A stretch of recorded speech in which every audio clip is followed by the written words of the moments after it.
They gave me $1,000,000 to keep my trap shut. And I did, for 15 years. But last night I was making the rounds and I saw the professor again. I had a heart attack 3 years back, and I tell you, when I saw him standing there in front of room 204, I felt another one coming on. He turned and smiled, and it was like he hadn't aged a day in 15 years.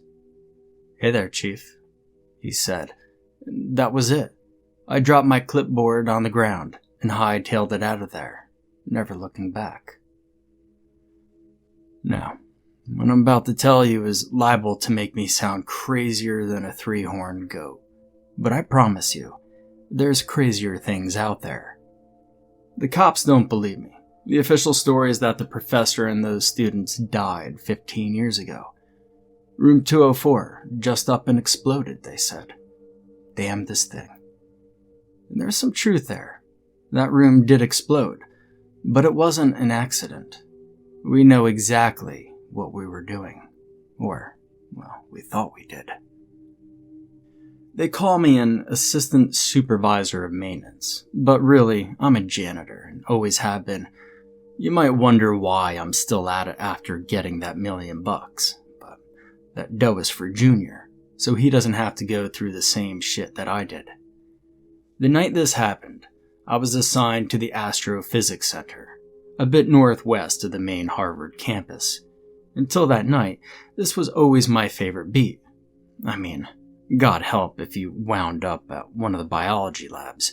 Those goddamn dead, cut open animals all over the place used to give me nightmares. And really, well, thinking back, I'd take those nightmares of mutilated and scattered organs any night over the stuff that has haunted me ever since.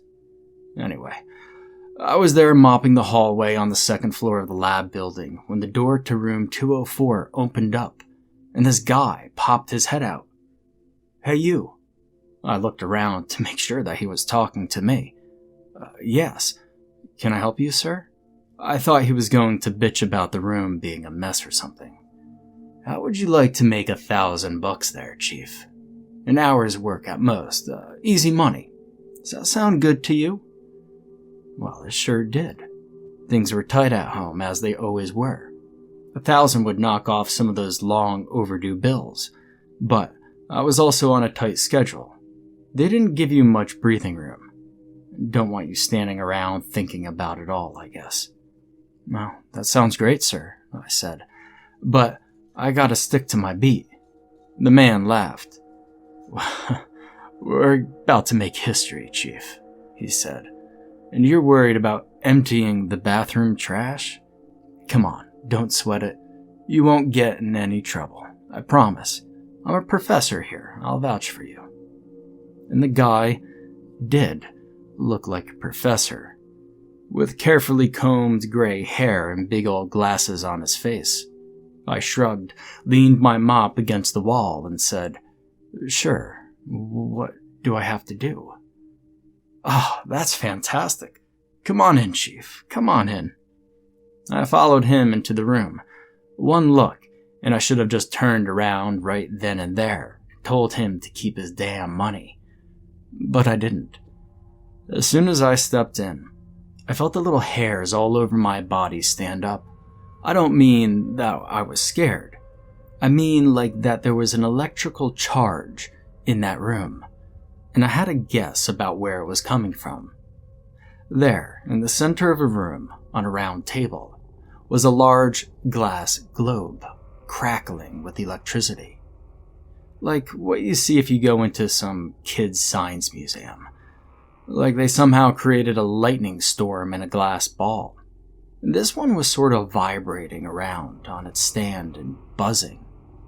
And the lightning inside was black. I could feel the electricity coming from it from across the room. There were 4 kids there, students I guessed, sitting in a row of chairs along one wall. More than sitting. They were strapped into those chairs, with metal things over their heads like those big bowl things you see at a hair salon. They all had their eyes closed. I said, "What's going on here? Are those kids okay?" "Oh, they're quite fine. said the professor. As to what's going on, as I said, we're about to make history. We're going to open the first wormhole. Wormhole? I asked. Like in the movies? The professor laughed. Well, I suppose so, Chief, he said. Now listen, we had a last-minute cancellation, but that's okay because it's an easy job. We're going to be kicking things off here shortly, and once they are all properly kicked off, the wormhole will open. I will enter. If I'm not back in 30 minutes, you are to pull that lever there, and this will close the wormhole. I looked to where he was pointing, at a big red lever attached to a giant, whirring machine that was hooked up to the metal bowls over the students' heads. But, won't you be trapped on the other side of the wormhole? I asked. Not that I had the slightest idea about what the hell was going on. Just so, Chief, said the professor. We've got this down to two possibilities. One, the wormhole opens up to what we're calling the second universe. And the best way I can explain this possibly is that there's a different reality that exists on the other side of this one. The other side of an invisible wall. The wormhole will provide a door in that wall. Well, the other possibility? That wormhole will open to a place that man was not meant to go. 30 minutes will give me enough time to get in and out, if the first possibility is true. And if it's the second? Then you'll close the hole with that lever, and my students will destroy my work. Now, this was all way above my pay grade, and my head was spinning. Why only two possibilities? How the hell did they come up with those two? And if this is real, why the hell would the professor take a coin toss chance of getting stuck in the place that man was not meant to go? I mean, those were just starter questions among the swarm that was buzzing around my head. I see that you have some reservations, said the professor. I assure you that your only job is to pull that lever after 30 minutes. That's it, Chief. We'll take care of the rest, and anything that happens isn't on you. The documentation is quite in order. He tapped a folder that was sitting on the circular table. And here, I'll write you a check now before we proceed. As he wrote out that check, I wondered if it would still be valid if he got swallowed up by the wormhole. Yeah, I actually had that thought, as crazy as it sounds. It was still all so weird and abstract to me at that point. Here, he said, handing over the check. Let's do it, Chief. As soon as I enter that hole, give me exactly 30 minutes. On the dot. That's all you have to do. I took the check, mumbled a thanks, and watched as he walked over to the machine. He pulled the lever. There was a loud crackling sound, and I watched in unease as one by one the students' eyes shot open. There were no pupils there, like their eyes were rolled back in their sockets. Hey now, I said, taking a step towards the machine. They're quite fine, said the professor, I assure you. Their jaws started to move like they were grinding their teeth. The professor took a jar of neon blue liquid from the shelf on the wall. He unscrewed the lid and poured the stuff all over the electric globe on the round table. The thing started going crazy, and then the globe shattered completely. Bits of glass flying through the air as shoots of black lightning zapped out into the room. I ducked down. I had had enough by then, and was ready to get the hell out of there. Then it happened. A fucking black hole appeared in the middle of the room, sucking in the bolts of electricity. It grew larger and larger, until it took up half the room. All I could hear was this rushing sound, like the world's largest vacuum cleaner running at full throttle. Remember, Chief, shouted the professor with a wild look on his face. 30 minutes exactly. And then he stepped into the thing and was gone. At first, my mind was a mess. Staring at that whooshing black hole, it seemed hungry to suck everything in. I looked at the kids hooked up to the machine, their eyes rolled back. White holes, I guess they looked like. Their jaws grinding away like crazy. It was too much to make sense of.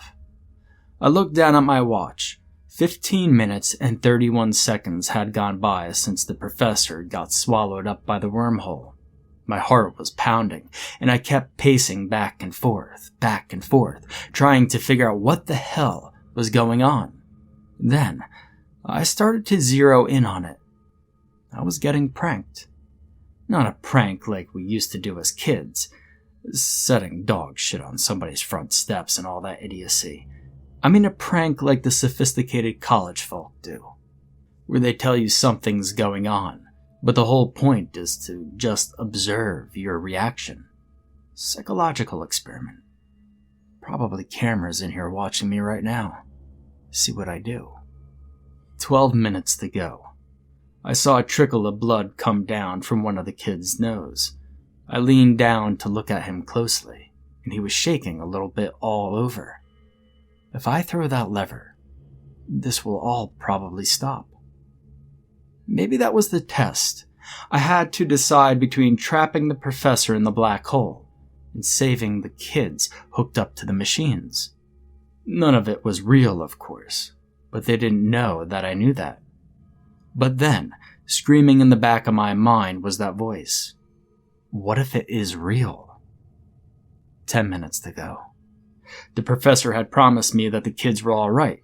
Another one started bleeding from the nose. If it wasn't real, it was a hell of a trick. Where did the professor go, if not through that black hole?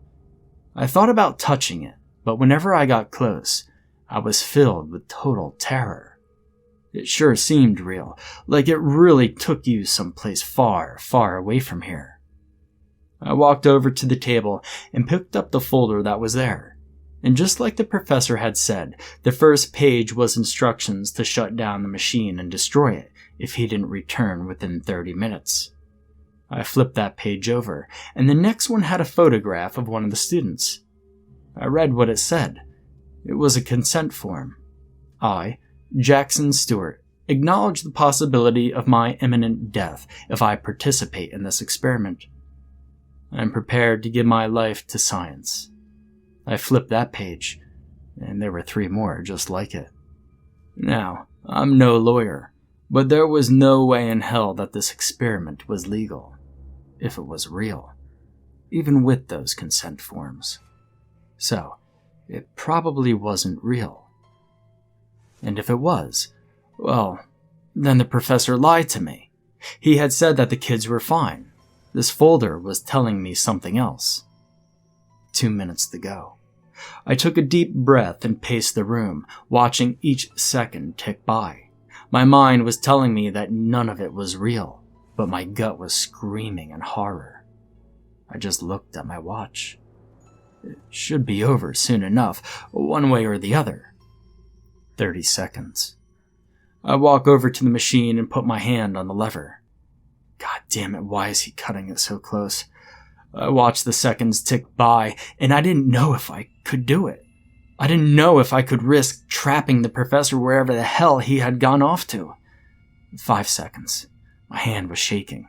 4 seconds. Sweat was pouring down my face, dripping into my eyes. 3 seconds. One of the students started to moan. The one that I saw was named Jackson in the folder. 2 seconds. Oh God. 1 second. Jackson started to shake. 0 seconds. Shit. I tensed my muscles to pull the lever. One look at Jackson and I knew I had to pull it. He was violently jerking around now. Wait! I snapped my neck around to see the professor's head sticking out of the black hole. Wait, damn it! Then his shoulders were through. I turned back to Jackson. Blood was pouring out of his eyes. I'm almost through. A second kid started to shake. 1 more second. I looked to see that the professor was through. He was back in the room. Do it! He shouted. 2 things happened after that, at the exact same time. I heard a wet popping sound, and I watched as the wormhole disappeared, as though it was never there. But I never pulled the lever. I slowly turned to look at Jackson. His head was gone, and judging by the bits of brain and splatters of blood on the bowl thing above his neck, his head had just exploded. The whirring of the machine gradually died down, and then it was silent. The 3 kids who were still alive stopped shaking and closed their eyes. "A tragedy," said the professor, pointing at Jackson, the exploded head. "But not for nothing. I've been there. I've seen it. Chief, I've seen it." I hunched over and puked. It was weird, but my first thought was, what a mess I'd have to clean up later. I don't know. I guess my mind had sort of shut down and I was going on autopilot. I was the janitor. I cleaned up messes. That was all I knew. And then it hit me. The reality of what had happened. "You son of a bitch," I yelled. "You told me those kids would be okay." The professor put this sickening, smug grin on his face. "You would have been, Chief, had you pulled that lever at the 30-minute mark as instructed." "Well, you told me to wait." "Did I?" "Yes, you fucker. I'm calling the police." I had a walkie clipped to my belt. It wouldn't get me the police, but it would get me campus security. I reached for it and had it in my hand when I heard a groan behind me.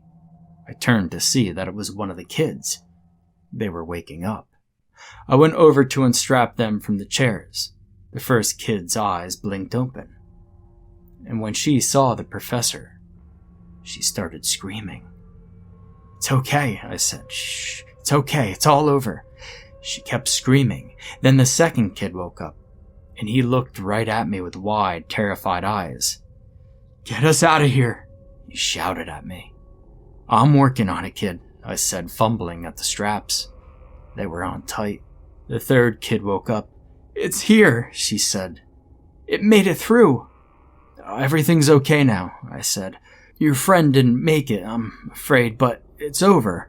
I'll make sure the professor pays for what he did to you and your friends." The first kid was still screaming at the top of her lungs. "Get us out of here," shouted the second kid again. The third kid looked at me, dead in the eyes, and in a totally calm voice said, "That's not the professor." "What?" "Of course it is," I said. "What I saw when I turned back to look at the professor will haunt me forever." The professor's mouth was twisting around at odd angles, like something was moving at the lower half of his jaw randomly, or like he was trying to get hair out of his mouth that kept jumping around. The veins on his neck bulged, then sunk back down, then bulged again so that they were thick as ropes. His wrists were rotating in ways that weren't supposed to rotate, as his arms flailed around wildly. I had the first kid, the screaming one, free. She jumped out of the chair and ran to the door, but her legs were wobbly and she tripped over herself in the middle of the room. I went to work on the second kid, whipping my head around every second to look at the professor. It looked like there was something crawling around under his skin. Something big. "Get us out of here," the second kid shouted yet again. The first kid was still on the ground, screaming. I worked away furiously at the straps. "If you believe in God," said the third kid with an eerie calm, "then pray." I took a glance at the professor, and that's when the first bone burst out of his chest, through his suit.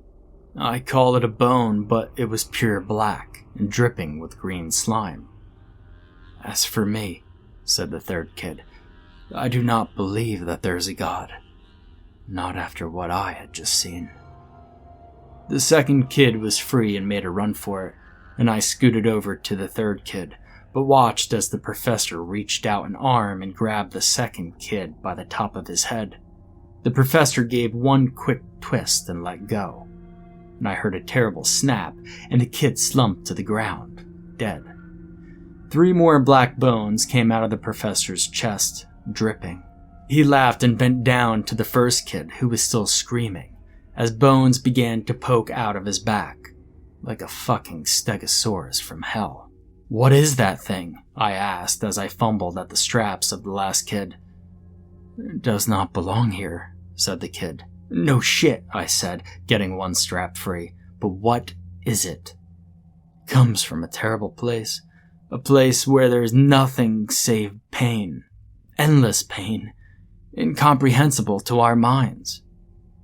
"Great," I muttered as I noticed with a sinking heart that the screams from the girl behind me had stopped. Then I heard a wet crunch. I couldn't help it. I looked to see the professor tearing into that poor girl's throat with long black fangs dripping in green slime. I turned back to the kid, almost done with the straps. Just a few more seconds. "What's your name anyway, kid?" "Claire." "Claire?" I said, my mind trying to stay focused. "When I get you out of these straps, I want you to pick up this chair and throw it at that thing, okay? I'll do the same thing, okay? And then we'll make a run for it. Do you understand? Can you do that?" "I understand," said Claire. "I do hope it works." I did hope it would work too. "We have to make it work, Claire," I said, yanking off the last strap. "Come on." We stood up together and I reached over to pick up a chair.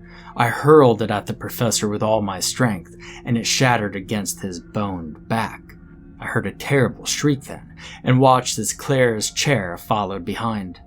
I grabbed Claire's arm with one hand and reached for my pocket knife with the other. The only way out of that room meant passing by the professor. We started running as I pulled the knife out and flicked it up. The professor stood, still shrieking, as the green slime mixed with the red blood from the kid's throat and dripped down his chin. I took a wild stab at the professor's neck and connected, and I kept running with Claire, leaving the knife stuck in the professor's neck, and made it to the door. I had my hand around the knob when I felt Claire pulling away from me. I looked back, helpless, as I saw the professor reach long black claws into her gut. I threw the door open and left her there. Good God, I left her there. I made it outside the lab building somehow. I don't remember how. My mind just sort of shut down as I ran like hell, I guess. I did have the presence to go around and lock all the doors from the outside. Then I got on the radio to campus security. "You guys need to get the police over to the Astrophysics Center fucking ASAP. There's a fucking massacre in there." The front door started to rattle, and I heard the god-awful shriek again. "Repeat," said a voice over the walkie. "Look," I said. "Call up Lawrence Summers right now." That was the president of Harvard at the time, and I had seen his signature on the papers in that folder with all the consent forms. "Tell him that the wormhole experiment has gone way the fuck south." The rattling at the door stopped. I only prayed that the thing didn't figure out it could just break a window and crawl out that way. "This is a janitor, right?" said a different voice on the other end of the walkie. "Is this a joke? The wormhole experiment? Have you been drinking?" "Call Lawrence Summers. If you don't, I promise you that you'll never be able to live with yourself. Do it now." There was a horrible pause, and I heard the professor trying the side door now, shrieking once again. 10-4. A fleet of black SUVs pulled up 2 minutes later.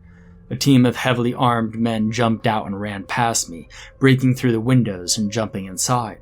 I heard a stream of gunfire and screams. So many screams. And the professor's horrible shrieks. And after a while, it was quiet. The second team of men jumped through the broken windows, and I didn't hear any more gunfire. I felt a hand on my shoulder and whipped around. A man was standing there. I don't remember a single thing about what he looked like, but I do remember our conversation. "Tell me what had happened," he asked. And I told him the full story, the same one that I just told you. "We are prepared to give you a lot of money to sign an NDA," NDA? A non-disclosure agreement. It means that you can never tell anybody about what happened here tonight. How much? We're prepared to give you $1 million. And a promotion? The man paused. You mean you still want to work? Work here after tonight? Well, yeah. Somebody's got to clean up the shit, I said. Fine, of course. And one more thing. And what's that? Asked the man. I want to know that this will never happen again. I want you to blow all that shit up and burn all the notes. Of course. And I want to watch. Of course, said the man. And so I thought it was over. But it's not. Last night I saw the professor again. He looked me right in the eyes, flashed that smug grin, and said, Hey there, Chief. And that's when I ran the hell out of there. The police don't believe me. I've sent a dozen emails to Lawrence Summers' assistants. I've called every number that I found listed for him. I haven't heard anything back. I don't know who else to turn to. I'm afraid the professor's going to open up the wormhole again. And I'm afraid this time, he might bring his friends back with him.